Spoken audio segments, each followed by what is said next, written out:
শান্তিনিকেতনে থাকে আমার ছোট কাকিমা। আমাদের সবার প্রিয়। খুব ছোট বয়সে, আমার যখন খুব অনেক ছোট বয়স, তখন ছোট কাকার বিয়ে হয়েছে, আমি তখন মাধ্যমিক দেব। তো ছোট কাকিমা আমাদের সবার প্রিয়।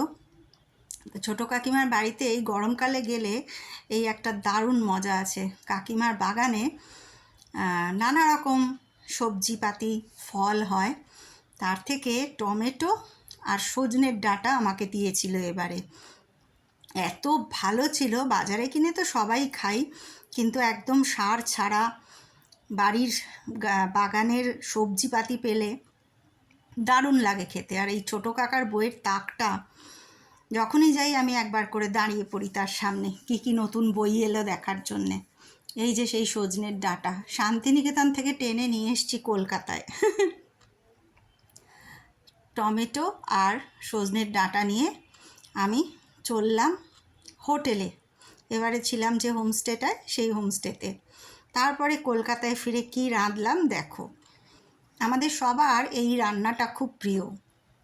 যখন বাড়িতে করি, আমার বাবা থেকে মা থেকে আমার বর বা মেয়ে সবাই খুব ভালোবাসে খেতে।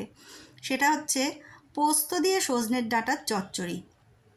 এক একজন এক এক রকমভাবে করে। কেউ শুধু সজনের ডাঁটা দিয়ে করে, তার মধ্যে একটু সর্ষে বাটাও দেয়। কেউ আবার আলু দিয়ে করে, কিন্তু আমি এর মধ্যে একটু মিষ্টি কুমড়ো দিই। মিষ্টি কুমড়ো দিলে একটু মিষ্টি মিষ্টি খেতে হয়। আর পোস্ত তো থাকেই, তার সাথে কাঁচা লঙ্কা বাটা, ফোড়নে একটু সামান্য কালো জিরে কাঁচা লঙ্কা। ভীষণ ভালো লাগে এই গরমের দিনে খেতে। হালকা ফুলকা যত থাকা যায়, যত খাওয়া যায়, এই আর কি। তো গল্প করতে করতে তোমাদেরও দেখিয়ে দিলাম আমার ছোট কাকিমার দেওয়া সজনের ডাঁটার চচ্চড়ি। আমি ডাকি মণিমা বলে, আর আমার মেয়ে ডাকে মণি। মণিই কিন্তু ছোট কাকিমার ডাক নাম। আমার মেয়ে মণি বলেই ডাকে। তো কেমন লাগলে বলো এই রান্নাটা? ভালো লাগলে তোমরাও সবাই খেয়েও করে।